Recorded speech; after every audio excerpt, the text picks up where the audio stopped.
uninstall apps. Pero ito ay kumukonsume pa rin sa background energy ng ating device. Ito rin ay nagbibigay ng lag kapag tayo ay gumagamit ng ating cellphone. Ito rin ay nakakadagdag ng space sa storage ng ating device. I-delete natin ang tuluyan. Watch this. Punta kayo guys sa inyong Play Store. Pinutin ninyo ang inyong profile. Pinutin itong manage apps and device. At pinutin itong manage. At pinutin itong this device. O yung iba nakalagay dyan ay installed. Pinutin naman itong not installed.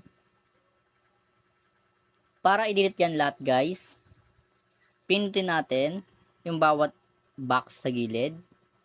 Ayan. Tapos makita dito guys yung trash. So pinutin ito. Sabay remove. Ayan. Kung may natutunan pa kay Baggy naman, thank you for watching.